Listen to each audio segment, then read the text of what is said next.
Muy bien. Ahora sí, bueno, como les decía, buenas noches. Estamos hoy por arrancar nuestra charla del día de hoy. Sí, vamos a estar hablando cómo acompañar a un familiar con un trastorno de la conducta alimentaria. En la noche de hoy, sí, en primer lugar, les agradecemos a todos aquellos que se pudieron sumar. Y en esta oportunidad vamos a estar hablando, como les decía, sobre lo que es los trastornos de conducta alimentaria y cómo acompañar a familiares, ¿sí?, de personas que estén atravesando este tipo de situaciones. En esta noche tenemos el privilegio de poder escuchar a la licenciada María Lentino. ¿Sí? Ella es psicóloga, recibida de la Universidad de Flores, es parte de nuestro equipo de TCM, Terapia Cognitiva Mataderos. Tiene una amplia experiencia, ¿sí?, y formación en lo que es los trastornos de la conducta alimentaria y la psicoterapia infanto-juvenil. Trabaja principalmente con adolescentes y con adultos, y también trabaja en un centro de nutrición y un centro de atención de manera online. Así que bueno, para nosotros, como decía antes, es un privilegio poder escucharla. Y sin más, Mai, te dejo a vos para arrancar. Che, me dicen Bueno, acá, sí, vamos a estar grabando la charla, perdón, no es, va a no, no hay quedar problema. grabado. Estamos grabando. Buenas noches a todos, a todas. Un gusto estar acá presentando esta temática, que la verdad que me encanta. Y bueno, gracias Juan por la presentación. Mi nombre es Maya. Trabajo sí, en TCM, con trastornos de la conducta alimentaria, entre otros. Así que bueno, la idea es un poco presentar algunas temáticas respecto de cómo podemos ayudar a las familias. Van a ver que hay un poco de info más técnica, más teórica y un poco más práctica, es decir, que digamos si son profesionales les puede servir y también si son familiares o pacientes. De hecho estaba revisando un poco los nombres de unos cuantos conocidos, así que bueno, súper feliz de tenerlos a todos acá. Así que bueno, arrancamos. Otra cosa, si quieren ir haciendo alguna pregunta, pueden pasarla por el chat, por los mensajitos, Juan las va a estar leyendo. Y de todos modos, al final de la charla dejamos un espacio abierto para preguntas. Así que bueno, cuando decidimos hablar un poquito de TCA, dijimos que bueno, ¿por dónde podemos empezar? Y dijimos, bueno, la temática de familia está buena y el trabajo con la familia es fundamental. Vamos a ver un poquito por qué. Em, lo primero es que en general los y las pacientes, voy a hablar de los en general, llegan con muy poca o nada de motivación al tratamiento. De hecho, bueno, si son jóvenes, vienen generalmente traídos por las familias, entonces es muy importante el trabajo en equipo para poder generar la motivación al tratamiento. Otra cosa muy importante por la cual tenemos que trabajar con la familia tiene que ver con los factores de mantenimiento, que son los que vamos a ver ahora más adelante, pero tiene que ver con todo esto que hace que la patología justamente se mantenga y que muchas veces tiene que ver con situaciones familiares que bueno, podemos trabajar para mejorar esto. Algo muy importante es esto de que la familia va a estar encargada de la realimentación, es decir, que con las pautas nutricionales van a tener que encargarse en casa de que esta persona vuelva a tener pautas saludables de alimentación, que es la primera y gran parte del tratamiento. Y es sumamente difícil, por eso necesitamos a la familia de nuestro lado, ¿no? La idea es que la familia no sea el enemigo acá, sino todo lo contrario, trabajar en conjunto con los profesionales para poder lograr el avance en el tratamiento. Otra cuestión es que suele haber también en las familias dificultades en las emociones y en la comunicación, y que si no las trabajamos, trabajar solamente con el paciente no va a ser suficiente. Entonces es importante también trabajar estas cuestiones. También los patrones alimentarios de la familia, las soluciones que fueron intentando para hacerle frente a la patología y los altos niveles de estrés que suelen generar los TCA dentro del grupo familiar. Y cuando hablamos de familia no solamente hablamos de madre, padre, sino también incluimos hermanos, hermanas o personas cercanas a él o la paciente, que pueden ser amigos, primos, parejas. Así que es muy importante trabajar todos en conjunto. La familia es el mayor recurso. Si no trabajamos en conjunto, es muy difícil lograr el avance en el tratamiento. Por eso es muy importante colaborar desde ambos lados, ¿no? Tener una comunicación fluida, Y algo que es muy importante es esto de lograr balancear el apoyar y comprender a la familia y todo lo que están atravesando, pero también poder marcar esto de que hay dificultades que tienen que ver con la patología y que tienen que trabajarse. Muchas veces pasa que las familias llegan a consulta de psicología, por ejemplo, ¿no? Y cuando desde psico les decimos, bueno, ahora tenemos que empezar con Nutri, ahí es como que se produce esto de, bueno, no, pero no es necesario, no hace falta.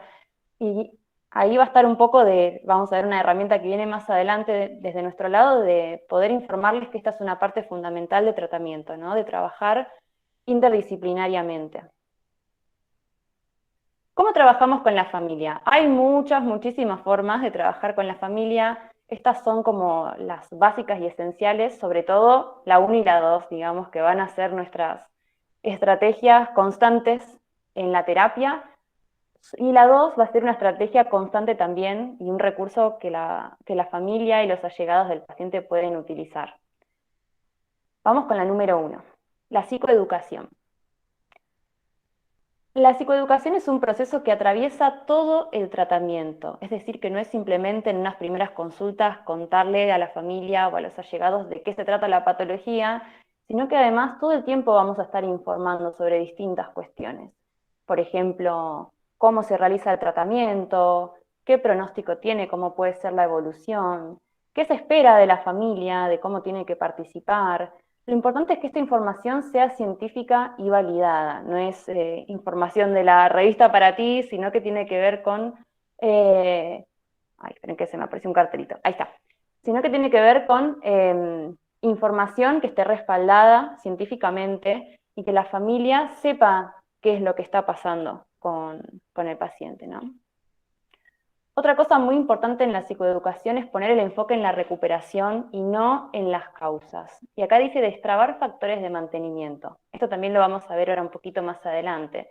Pero quiere decir que más allá de que podamos hablar con la familia y con el paciente sobre las causas o sobre aquellas razones que llevan a tener un trastorno alimentario, el foco siempre va a estar puesto en la recuperación, en lograr avanzar y correr de lado estos factores que hacen que la patología se mantenga.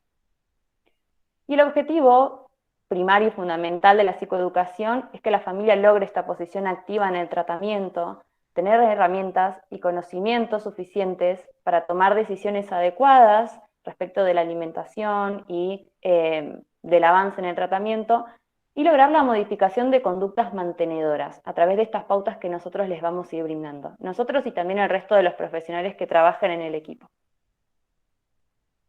¿En qué psicoeducamos, no? ¿Qué temáticas vamos a transmitir a la familia? La multicausalidad de los trastornos alimentarios, que ahora vamos a ver un poquito de qué se trata eso. La importancia de sostener un tratamiento interdisciplinario, esta es la única manera que tenemos de poder lograr la recuperación en los TCA. Tiene que ser un equipo formado por psicólogo, psicóloga, psiquiatra, médico clínico y muy importante, los nutricionistas. También vamos a psicoeducar en las consecuencias a nivel psicológico, físico y social de la enfermedad, es decir, qué ocasiona y qué consecuencias tiene en el paciente. El pronóstico, ¿no? Cómo vemos que esto va avanzando. Y es muy importante también informar a la familia de que es un tratamiento a largo plazo, ¿no? Ir manejando las expectativas que se generan sobre el avance del tratamiento, porque muchas veces sucede que cuando el paciente o la paciente logra empezar a realimentarse, ya no vienen más o no quieren seguir el tratamiento, porque ya está, ya come bien, listo. Y no, es como que es un tratamiento a largo plazo que se sostiene de acuerdo a las pautas específicas de cada paciente. Y lograr una visión no patologizante. Muy importante, por esto es muy importante la psicoeducación, que tiene que ver con quitar sentimientos de culpa y promover un rol activo de la familia en el tratamiento. Informar también sobre el impacto que tiene la patología en la familia, que los padres puedan tomar el control sobre la alimentación y reforzar los vínculos entre las familias. Algo que observamos mucho cuando vienen las familias a terapia, sobre todo en familias que ya atravesaron varios tratamientos, es que llegan muy cansadas. cansadas, estresadas, irritadas. Y al volver a empezar otra vez con estos tratamientos, tienen esa sensación de, bueno, ¿y para qué, no? ¿Para qué va a servir todo esto? Es importante desde nuestro lugar como terapeutas poder brindar esperanza, pero también aclarar cuáles son las pautas que necesitamos para poder avanzar. En esto que decíamos recién, ¿no? ¿En qué psicoeducamos? Multicausalidad, tiene que ver con informar a la familia sobre los factores que hacen que se origine un trastorno alimentario. Esto tiene un poco el objetivo también de quitar culpas, ¿no? Porque muchas veces las familias vienen con esta idea de culpabilidad sumamente intensa o de culpabilidad sobre el paciente. Entonces la idea de informar sobre esto es que ellos puedan tener información sobre por qué se desencadena un trastorno alimentario, ¿no? Y hablamos de 3 tipos de factores. Factores que predisponen a la enfermedad, factores que desencadenan y factores que la sostienen. Dentro de los factores predisponentes tenemos los socioculturales, los familiares, los individuales y biológicos. Los socioculturales tienen que ver con todo aquello que nos rodea y que tiene que ver con nuestro contexto. Pueden ser, no sé, redes sociales, puede ser el ideal de cuerpo que anda rondando. Los familiares pueden tener que ver con antecedentes en la familia, por ejemplo, de trastornos psicológicos, de trastornos alimentarios, con vulnerabilidades propias de la familia a desarrollar algún tipo de TCA. Los individuales tienen que ver con características específicas de personalidad, como por ejemplo dificultades para manejar la autonomía, características propias de personalidad como una cierta rigidez, unos ciertos rasgos más bien relacionados con lo que tiene que ver con una personalidad estructurada. Hay un montón. Dentro de los biológicos tiene que ver con esta característica genética a desarrollar un trastorno alimentario. Estos son todos factores que predisponen, es decir, que anteceden a la posibilidad de que se dé un trastorno alimenticio. Luego tenemos los factores desencadenantes. Esto quiere decir que si tenemos como todo esto que puede llegar a estar dando vueltas y ocurre un estresor, que puede ser simplemente algo del ciclo vital, como por ejemplo la adolescencia misma, la menstruación en el caso de las chicas, atravesar situaciones cotidianas como una mudanza, o pueden ser situaciones más complejas, como algún hecho traumático, una situación de abuso, una situación de violencia. Y también, sumamente importante, el tema de las dietas, ¿no? Muchos pacientes vienen diciendo, sí, comencé una dieta y se me fue de las manos. O empecé a seguir este reto en Instagram de los 21 días sin hidratos o sin harinas, y se me fue de las manos. Hasta incluso adultos y adultas, he escuchado en este último tiempo, que comienzan con estos retos, ¿no? O estos tips de Instagram, de cuentas que no son nutricionistas ni son profesionales de la salud, y de repente todo esto empieza a generar como este circuito de alimentación y culpa y conductas compensatorias. Entonces es muy importante también evaluar estas cuestiones. Y también los antecedentes de pérdida y aumento de peso, ¿no? Muchas veces las personas que llegan tienen muchos vaivenes en su peso, muchos tratamientos anteriores. Eso también va a definir el pronóstico que va a tener la enfermedad. A mayor tratamientos anteriores, a mayor cantidad de tratamientos, o a mayor cantidad de tiempo sostenida la patología, va a tener, digamos, un pronóstico más complejo en cuanto a su evolución. Y por último, los factores de mantenimiento. Es decir, que tenemos, primero, factores que predisponen, ¿no? Como esa cosa que puede ir generando la posibilidad de que un trastorno de la conducta alimentaria se desencadene. Le sumamos un estresor, ¿no? Y eso es como lo que prende la llama, donde se empiezan a desencadenar los problemas. Pero también hay factores que hacen que eso se sostenga, y eso es lo que hace que la patología se sostenga a través del tiempo. Acá me mencioné solamente algunos, son un montón, ¿no? Dentro de los factores individuales puede ser este circuito de mantenimiento que recién les comentaba, ¿no? Como esto de me restrinjo, por ejemplo, en este alimento para no como harinas, por ejemplo. Como tengo mucho deseo de comer algo con harinas, me empieza a agarrar mucho deseo cuando como, lo como en forma desmedida o en forma de atracón, como eso está mal, me empiezo a sentir mucha culpa, tengo una conducta compensatoria, me vuelvo a sentir culpable y se empieza a armar todo este circuito de que es muy difícil salir. Abandono de actividades de disfrute, ¿no? Muchas personas que empiezan a dejar cosas que antes hacían por el hecho de decir, bueno, no, como estoy gorda, por ejemplo, o como estoy de tal manera con mi cuerpo, no me permito salir con mis amigas, comprarme ropa, etc. Aislamiento, justamente, que viene de la mano de lo mismo, distorsión de la imagen corporal. Familiares, acomodación, ahora vamos a ver de qué se trata, dificultades de comunicación y regulación emocional, sobreprotección, falta de red de apoyo, reglas e ideas respecto del cuerpo, alimentación. Son todas cosas que vamos a ir desarrollando a lo largo de la charla. Acá tenemos lo que les decía recién, de la acomodación familiar. Acomodación justamente es lo que la palabra nos menciona, ¿no? Es la familia acomodándose a la patología. Por ejemplo, una vez una mamá envió un mensaje al equipo respecto de su hijita, una paciente que tenía un trastorno de la conducta alimentaria severo, estaba con sonda nasogástrica, con una pérdida de peso sumamente importante, y a través de esta realimentación por sonda estaba logrando alcanzar un peso suficiente como para quitarla y empezar a incorporar alimentos.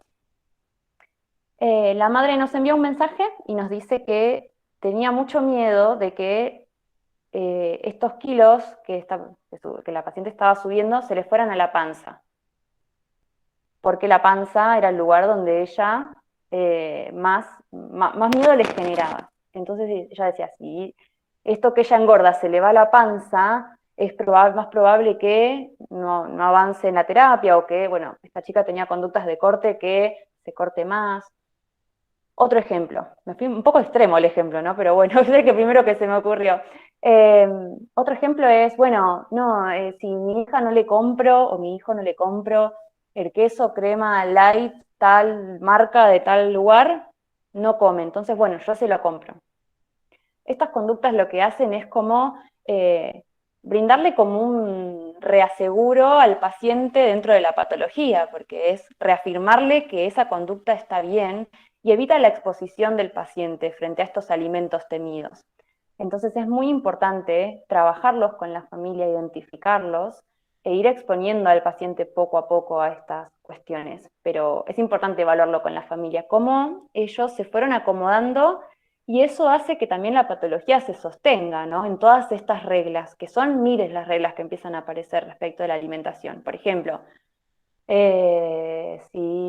no aceite, no sal, si no es pan dietético con estas semillitas, tampoco.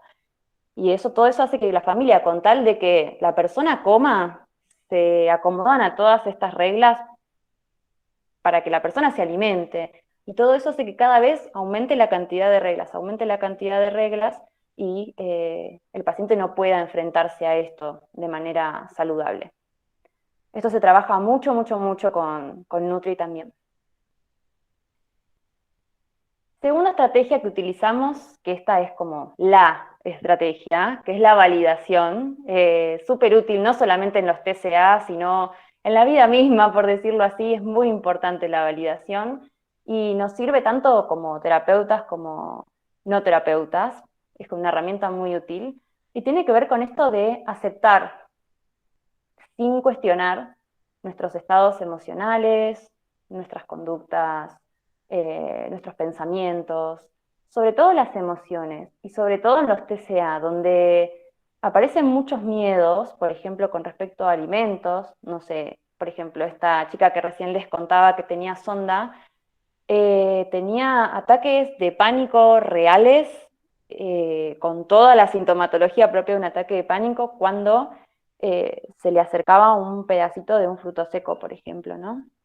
No lo podía tocar, no lo podía oler, mucho, mucho menos consumir. Y esa emoción que está surgiendo es real, ¿no? Una persona con una conducta o con una comunicación invalidante le diría, Ay, pero es un pedacito de fruto seco, no te hace nada, comelo. Eso es sumamente invalidante porque la persona siente miedo, tiene mucho miedo. Y esto es lo que tenemos que empezar a poder visualizar, ya seamos terapeutas, familiares o incluso pacientes, ¿no? Lo primero que dice acá en la lista es validar y autovalidar. Y esto es lo que trabajamos con las familias, ¿no? Que ellos puedan también reconocer cuáles son las emociones que surgen en ellos cuando ven que esto les está pasando a su familia, ¿no? Que está pasando a su familia, a su ser querido, cómo se sienten, ¿no? De ver esto que está pasando. Y nosotros como terapeutas, darles la posibilidad de sentirse comprendidos. Es entendible, por ejemplo, me acuerdo de unos papás que llegaron a la consulta, la segunda consulta me dijeron, no queremos venir más, estamos cansados, estamos podridos, ya fuimos a 3 nutricionistas, 4 psicólogas y todas nos dicen lo mismo, no, no vamos a venir más. Y fue muy importante para ellos el momento de ser validados, decir, tienen razón, están cansados, ¿no? Están enojados, están podridos, claro que sí, es sumamente entendible, porque es muy desgastante sostener el tratamiento, pero también es muy importante brindarles esperanza.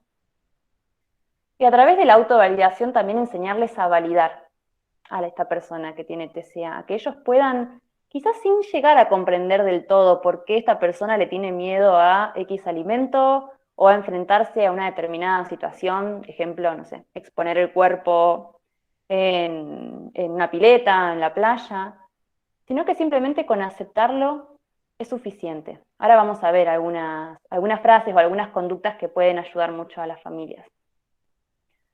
La validación mejora las relaciones porque hacen que la persona se sienta comprendida. Hace posible la cercanía y el apoyo. Mejora la efectividad interpersonal porque hace que podamos entendernos mucho mejor. Puede calmar un conflicto y las emociones intensas, que esto es un poco el cotidiano cuando hay un TCA de por medio. La familia suele vivir con altos niveles de estrés, los pacientes suelen tener estas respuestas intensas a nivel emocional frente a situaciones quizás muy cotidianas, entonces es sumamente importante enseñarles a poder manejar estas situaciones, a poder entender que es parte de la enfermedad tener estas conductas, que no es a propósito, que no es un capricho, sino que es una enfermedad y que tenemos que aprender a reconocer las emociones que van surgiendo en el proceso. La validación, si la utilizamos bien, puede mostrar que estamos escuchando, que intentamos comprender a la persona, que no la estamos juzgando, que simplemente estamos ahí para escuchar, que nos preocupamos por el vínculo con el otro y que podemos estar en desacuerdo, pero sin llegar a tener un conflicto. ¿Qué podemos validar? Bueno, esto se los dije recién, ¿no? Podemos validar emociones, por ejemplo, entiendo que estés con miedo de consumir este alimento. Por más que quizás por dentro no lo entienda, no entienda cómo puede llegar a tenerle miedo a esta comida, pero sí puedo reconocer que es una emoción que esa persona siente. Puedo validar creencias, puedo validar opiniones, expectativas, conductas, ya que son comprensibles dentro de un contexto, ¿no? Dentro de la patología es comprensible que surjan ideas respecto del cuerpo. Y esto es muy importante, tener en cuenta que no hay que atribuirle una intencionalidad, no es esto de lo hace a propósito, busca manipularme, eso no, invalidante. ¿Cómo se produce el efecto de invalidación? ¿Qué pasa cuando invalidamos?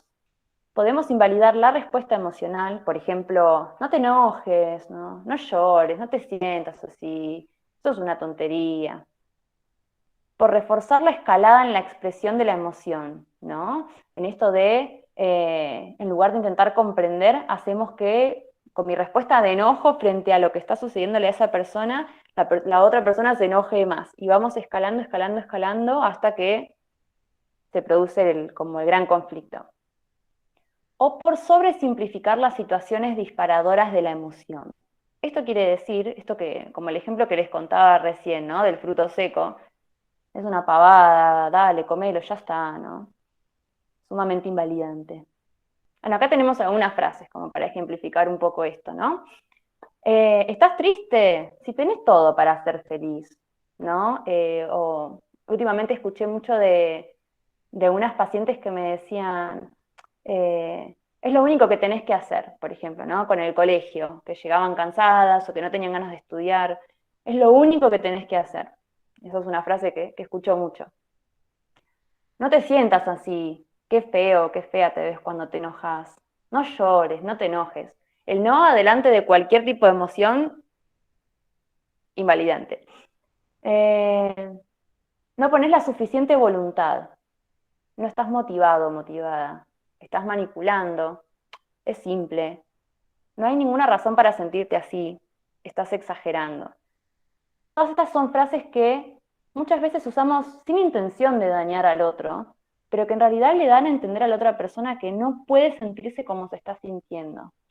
Y eso hace que no nos podamos entender. Y sobre todo cuando hay un TCA, ahora vamos a ver algunas frases que tienen que ver específicamente con los TCA, hace que la persona todavía tenga menos ganas de confiar y de abrirse y de expresar, y que no podamos lograr esa red de apoyo que la persona está necesitando. Estas son frases que solemos escuchar y que tienen que ver con los TCA, ¿no? Es solo una porción. Tanto problema por comer, esta la escucho un montón. Es solo comer. Así nadie te va a querer. Yo te sigo viendo flaco, flaca, gordo, gorda. Te sigo viendo igual. ¿Cuánto estás pesando? Siempre haces lo mismo. ¿Vas a comerte todo eso? No es para tanto. No podés sentirte así, siempre lo mismo. No es nada, ¿sabes a cuántos les pasa eso? Tenés que, consejo. Esto también es algo invalidante. Cuando una persona necesita la validación, lo que no necesita es un consejo, ni decirle qué hacer. Simplemente es saber que la otra persona acepta mi emoción. Y eso es suficiente. Esto en TCA, hay una frase acá, ¿no? Que dice, yo te sigo viendo flaco, gordo, igual. Es algo que hablamos mucho con las familias, de esto de no hablar del cuerpo, no hablar del peso, no hablar de dietas. Eh, por ejemplo, muchas pacientes me dicen que de repente la familia les dice, bueno, ellas le cuentan lo que vienen haciendo en el tratamiento, ¿ok? Y le dicen, pero yo te veo igual. Bueno, pesate a ver si realmente subiste de peso. Cuando en realidad el objetivo del tratamiento no es peso céntrico, digamos, sino que tiene que ver con recuperar un patrón saludable de alimentación. Y eso hace que muchas veces produzca este efecto de mantenimiento, porque las pacientes dicen, y al final todo el esfuerzo que estoy haciendo para poder lograr esto y nadie lo nota. Entonces, con el perdón de la palabra, dicen, es al pedo, ¿no? ¿Para qué lo hago si nadie lo nota? Invalidante. Ahí le pusimos crucecita roja. Vamos ahora más positivos, con cosas que sí validan. Noto que estás incómodo, incómoda. ¿Querés que hablemos sobre eso? ¿Cómo puedo ayudarte? Entiendo que esto sea difícil. ¿Podrías contarme cómo te sentís? ¿Qué pensás sobre X situación, X cosa? Te entiendo. ¿Hay algo que pueda hacer para ayudarte? Yo también me sentí así en tal situación. Y estoy para escucharte cuando necesites. Algo que decía un profe de la UFLO, dice, bueno, por algo tenemos una boca y dos orejas, ¿no? Tenemos más espacio para escuchar que para aconsejar. Entonces, es muy importante sentarse y escuchar, preguntarle qué necesita la persona. Quizás simplemente necesita un abrazo, que le den la mano, o que se sienten ahí y que la acompañen.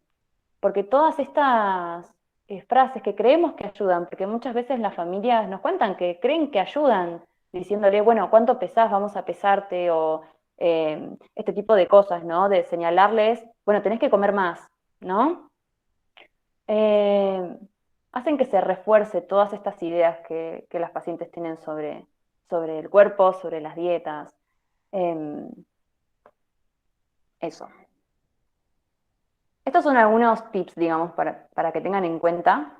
Uno, que es muy importante, que lo hablamos siempre con las familias, es no realizar comentarios sobre la comida, el cuerpo o el peso de la persona ni de otras personas. Hablar de esto es sumamente perjudicial, no solamente para las personas con TCA. No peleas, discusiones, ni hablar sobre el tratamiento en los momentos de las comidas, que no haya momentos de peleas en las comidas. Si hay que hablar cosas del tratamiento, que se hable primero con los profesionales.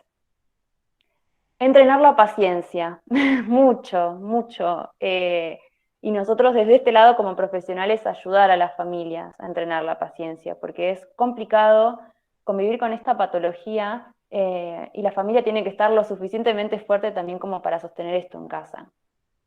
Escuchar y mantenerse comprensivo, comprensiva. Autovalidar las propias emociones y esto que decíamos recién, ¿no? No hablar, escuchar sin aconsejar. Los TCA no son caprichos, ¿no? Las familias vienen muchas veces con estas ideas porque tiene que ver con la falta de información, ¿no? De que es un capricho, de que ya se va a pasar, de que es algo de la edad, etcétera, etcétera. La validación no tiene que ver con esto de aconsejar, de alabar, y esto que es muy importante, que a veces ni siquiera podemos llegar a comprender del todo qué es lo que le está pasando, qué es lo que está sintiendo. Entonces, en esos momentos quizás lo más útil puede ser preguntar, bueno, ¿cómo te sentís? O veo, y hablar de la conducta, ¿no? Veo que tenés esta cara o de esta manera, ¿qué te está pasando? No te entiendo. ¿Hay algo que pueda hacer para ayudarte? Estas frases que vimos antes, ¿no? Y lo único que tenemos que hacer es simplemente aceptarlo. Quizás no lo compartimos, pero aceptarlo va a hacer que la persona pueda recurrir a nosotros en los momentos de malestar. Eh, y esto último que es muy importante, ¿no? La respuesta emocional de cada persona siempre es válida. Siempre yo hablo mucho de esto con los pacientes. Todas las emociones son válidas. Eh, por algo las sentimos. Son como esas lucecitas en el tablero que nos vienen a decir que hay algo que resolver. Entonces, en vez de apagar la lucecita, simplemente tengo que escuchar qué es lo que me viene a decir. Y es muy importante poder reconocerlo. Y sobre todo las familias, reconocer cómo se sienten y si ese es el momento apropiado para resolver algo. Quizás no. Ahora esto lo vamos a ver. Bueno, esta es una habilidad que trabajamos con las familias que tiene que ver con poder, este famoso ponerse en el lugar del otro, ponerse en los zapatos del otro, pero sin morder el anzuelo del TCA, es decir, poder entender cómo la persona se siente, pero sin hacer que las conductas TCA tengan como prioridad.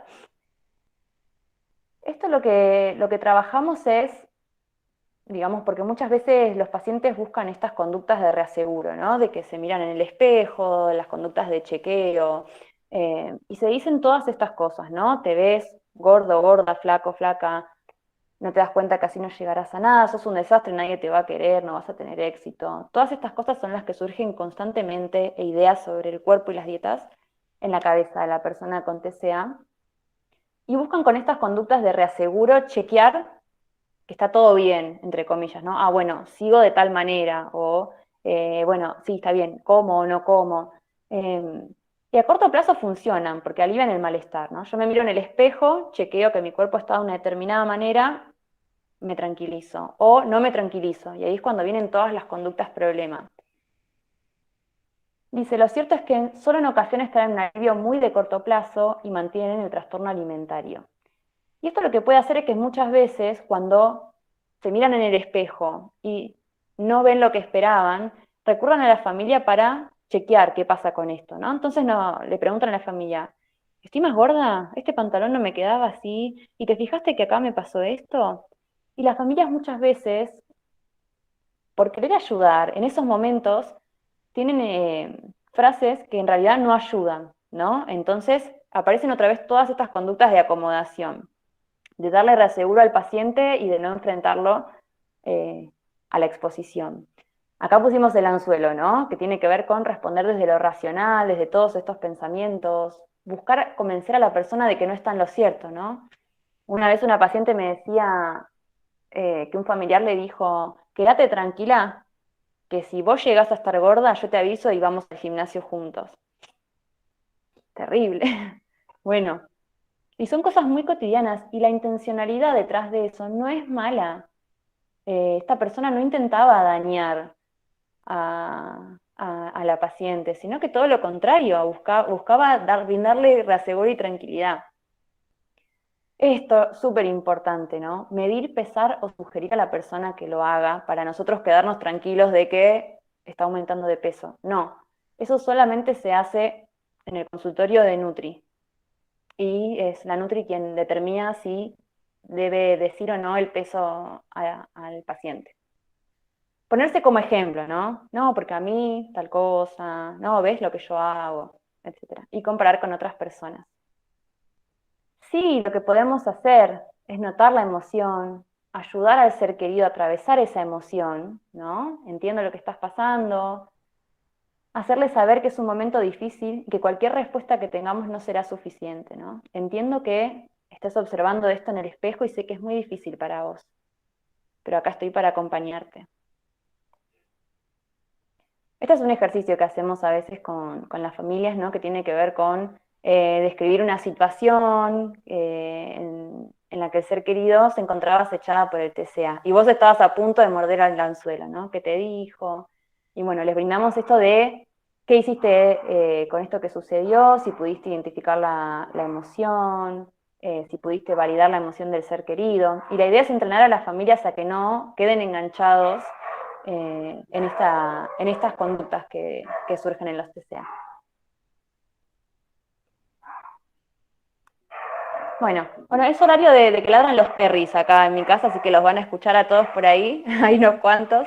Eh, bueno, reglas familiares sobre el peso, el cuerpo y las dietas. Esto es súper importante trabajarlo, evaluarlo, charlarlo, porque muchas veces las familias vienen con estas ideas de lo que está bien y lo que está mal respecto de la alimentación, el cuerpo, ¿no? Por ejemplo, en un paciente sucedía que la familia le decían, bueno, pero comete otra milanesa más, por ejemplo, porque ayer no cenaste. Y eso lo único que generaba era una situación horrenda de malestar, de que esta persona no quería comer y se terminaban peleando y siempre terminaban en la misma situación. Lo que trabajamos siempre con las Nutris es que sean ellas o ellos, sí, los Nutris, que se encarguen de determinar qué alimentos y qué cantidad van a tener los pacientes en un determinado periodo de tiempo. Los familiares solamente se van a encargar de que se cumplan esas pautas.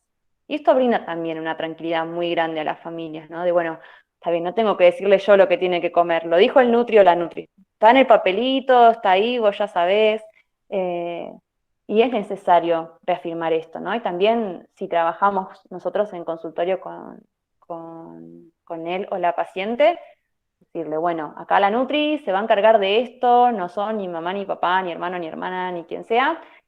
Simplemente vos tenés que seguir esto y tus papás van a ser los encargados de, por ejemplo, no sé, servirte el plato, que esto es algo que trabajan mucho las Nutris, ¿no?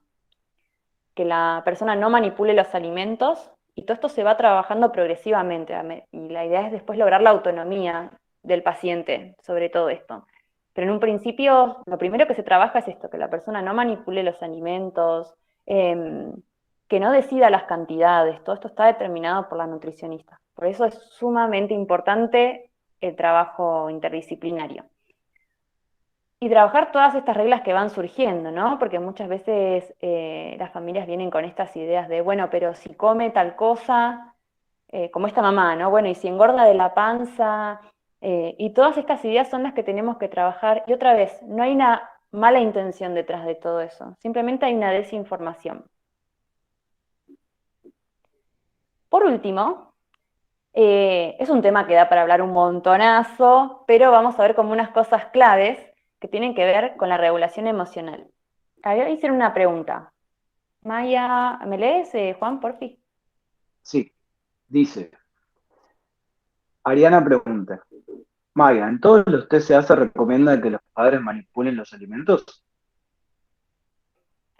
Ari, es una muy buena pregunta y eso depende en realidad del caso. Depende de las características, porque si bien los TCA tienen características comunes, se trabaja específicamente en cada paciente qué es lo que está necesitando. Por lo general, siempre y al principio del tratamiento sí se recomienda que sean otros, padres o allegados o quienes convivan con la persona, que manipulen los alimentos, porque en general se empieza a desencadenar todo un proceso de ansiedad y de miedo muy intenso que hace que condicione el momento de la alimentación. Por eso se recomienda que lo manipulen otros. no que lo manipulen, que le den de comer, ¿no? No vayamos al extremo, sino que organicen el plato y las cantidades y qué alimentos, y que la persona solamente se siente y coma, y acompañarla en ese proceso de ver qué emociones surgen. Espero que se haya entendido, si no me preguntan de nuevo.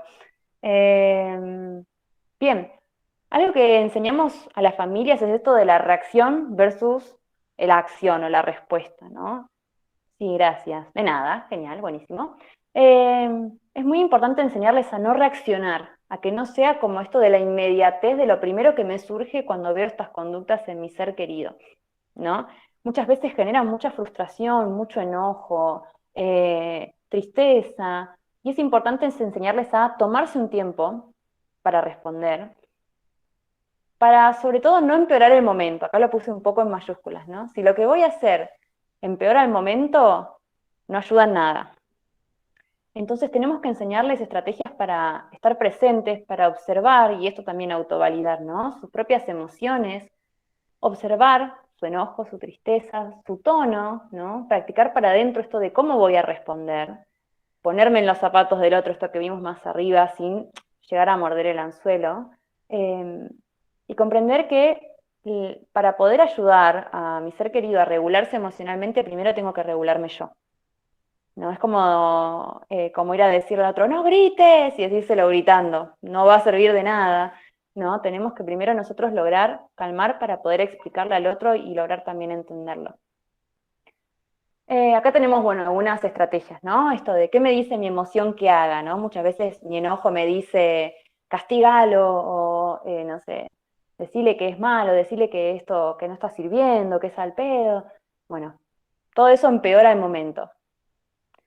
Hacer acción opuesta, esto es una técnica de EBT que tiene que ver con hacer lo contrario a lo que mi emoción me dice.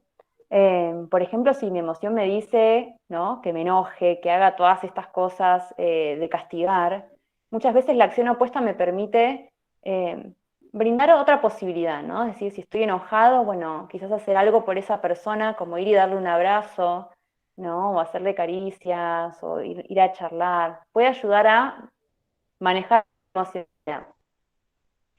Observar juicios versus hechos, ¿no? Es como describir tal y como la situación está sucediendo. ¿Tiene que ver con lo que sucede en realidad o es lo que mi mente me dice que está sucediendo? ¿No? ¿Qué razones me estoy dando para lo que está pasando? Por ejemplo, mi ser querido está en el momento de comer, yo ya hice todas las técnicas que me dijo la psico, que me dijo la nutri, le serví el plato, todo como tiene que ser, y la persona no quiere. No quiero, no quiero, no quiero. Y mi temperatura corporal empieza a aumentar, me empiezo a sentir incómoda, empiezo a temblar, empieza a surgir el enojo. Y me presto atención a lo que me dice mi mente, ¿no? Mi enojo me dice, te lo hace a propósito. Es una desagradecida, un desagradecido, siempre hace lo mismo. Todo esto hace que el enojo aumente. Si yo puedo prestar atención a esos pensamientos, y observar la realidad tal y como está sucediendo, puedo comprender que estas conductas son parte de la enfermedad, que son esperables que sucedan y que no me lo está haciendo a propósito, es simplemente una conducta. Tengo que poder manejar esa emoción para poder ayudar al otro. Técnicas de mindfulness y respiración también son muy útiles, así como los trabajamos con los pacientes, está buenísimo trabajarlo con las familias y que en el caso de que las necesiten, ellos sean como los modelos que puedan explicarle a los pacientes de cómo hacerlos, practicarlos juntos, para que en los momentos de crisis tengan esta herramienta a mano. Por otro lado, también es sumamente importante enseñar a las familias a cuidarse, a cuidar sus necesidades, porque en estas enfermedades pasa que la familia es como que deja de lado todo, ¿no? De repente dejan de trabajar o dejan de salir, no sé, parejas, ¿no? Marido y mujer dejan de salir o dejan de hacer cosas que solían hacer, y es totalmente entendible, ¿no? Porque están atravesando una situación compleja. Pero si ellos no se cuidan, es muy difícil, digamos, si esas necesidades no están cubiertas, poder ayudar al ser querido. Tomarse un tiempo fuera ante situaciones difíciles, esto de no reaccionar, ¿no? Especialmente cuando las consecuencias de reaccionar van a empeorar el momento. Si yo sé que la voy a pudrir, mejor me voy un ratito a caminar, salgo un rato, tomo aire, voy a andar en bici, salgo a mirar las plantitas y después vuelvo, una vez que toda esa adrenalina acumulada haya disminuido y yo pueda responder en forma asertiva. En resumen, y ya estamos terminando, vayan pensando a ver si quieren preguntar algo. Silvina, ¿qué tiene que hacer la familia ante la negativa? Uy, no llegué a leer. Dice, Silvina pregunta, ¿qué tiene que hacer la familia ante la negativa de la paciente de alimentarse? Bien, es una pregunta súper común de las familias.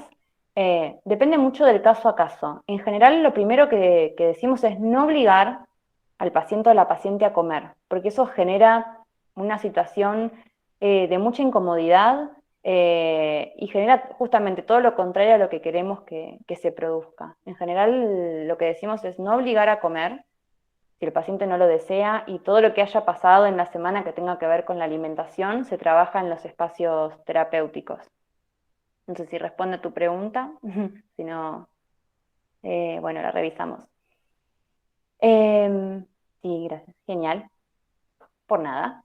Esto es como un breve resumen de algunas cosas que a mí me parecía importante señalar antes de hacer el cierre. Esto de lo fundamental del trabajo con las familias, imprescindible, sumamente fundamental. No es posible el tratamiento si no tenemos a la familia como aliada. Familias o seres queridos, parejas, amigos, todas las personas que se puedan sumar y que sean positivas para él o la paciente. ¿Qué sucede en el caso de los atracones, Dani? ¿Qué sucede en cuanto a qué? No entiendo a qué se refiere la pregunta.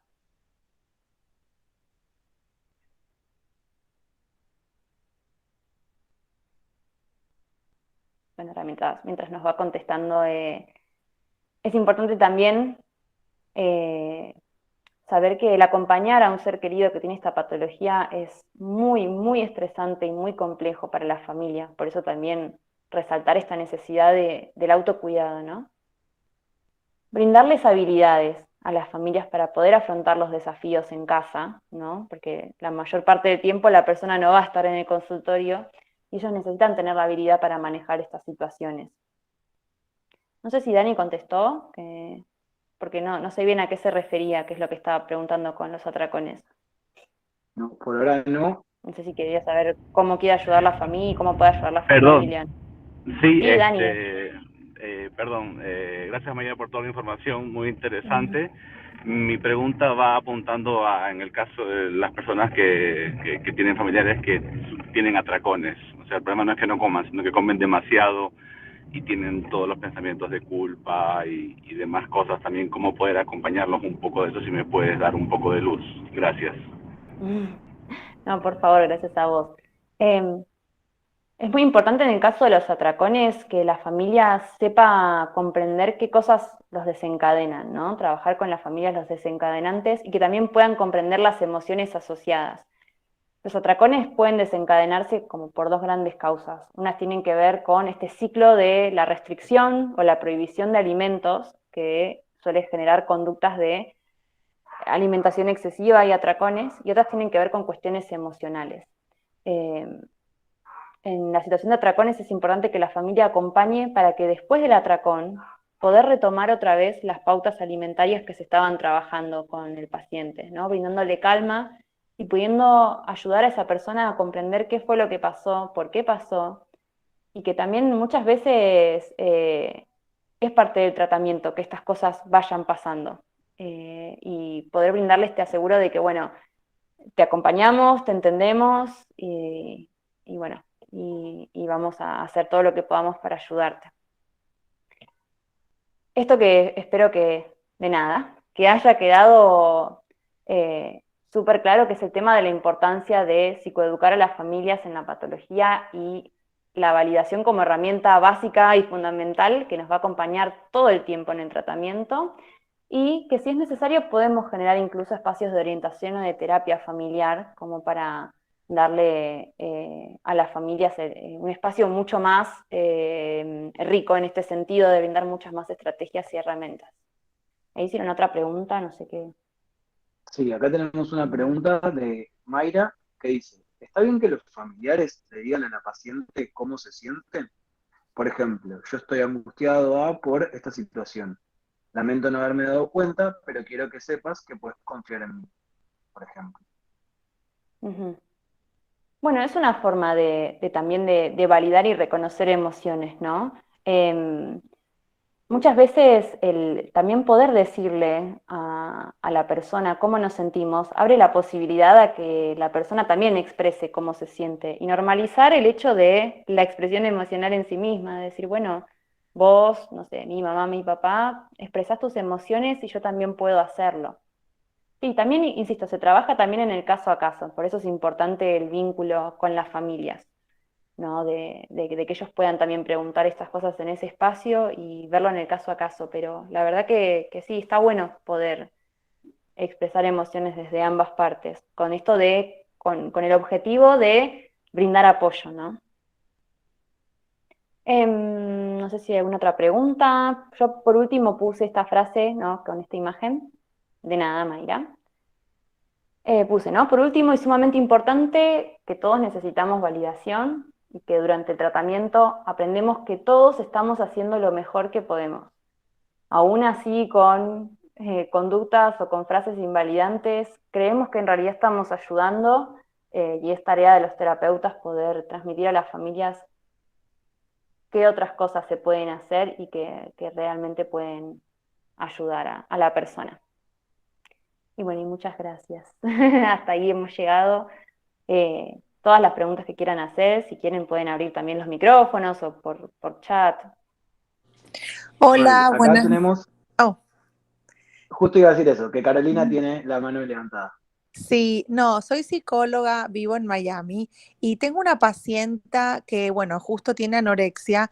Ella tiene los atracones, pero bueno, yo la estoy por derivar porque no soy especialista en alimentación, en trastornos de alimentación, pero a lo que la atienden, ¿qué hace la familia después del atracón? O sea, ella come, come, come porque evita la comida todo el día, pero ¿se evita que vaya a vomitar o se la deja? ¿Cómo se trabaja después del atracón? Ella va y vomita. Ok. En general lo que tenemos que hacer primero es identificar cuáles son las causas, ¿no? Si tiene que ver con un alimento temido, ayudar desde el lado de la familia a enfrentar esa situación, a validar esas emociones. Si tiene que ver con una emoción que termina desencadenando el atracón, también intentar comprender desde la familia qué es lo que se genera. Y siempre una vez que esto ocurre, poder brindar esta sensación de entendimiento. No sé, ahí abriste el micrófono si querías preguntar algo Sí, más. no, no, está bien, entendí. No, cállate. Perdón, mi hija. Bienvenida.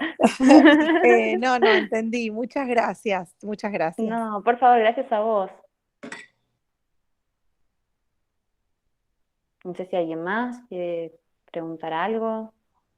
Y gracias a todos por las preguntas, están buenísimas. La verdad que sí, acá tenemos una pregunta más de Estefanía que dice si podría sugerir bibliografía para profundizar sobre estrategias para trabajar con pacientes con TC.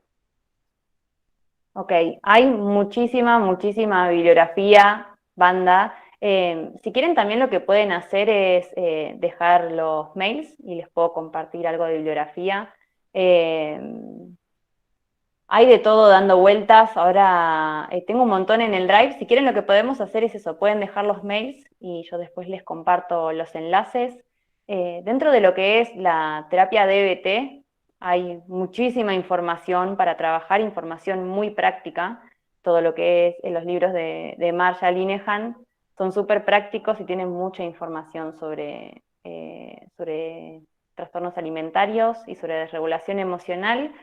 En las páginas, en el Instagram de TCM también hay varios posteos sobre TCA que están muy buenos, incluso tienen la formación en TCA que está muy buena. En la página de foro me parece que también hay bastante información sobre TCA. Y bueno, pero bueno, eso me parece más práctico quizás compartirles el material. Gracias, dejo mi mail. Sí, ahí tenemos. Ay, ¿cómo hacemos, Juan? ¿Eso Sí, ahora lo lo queda guardado los recopilamos, mails? ahora lo recopilamos cuando termine la charla y les mandamos la bibliografía. Ah, genial. Buenísimo. Muy bien. Bueno, no sé Sí, si querían preguntar algo más.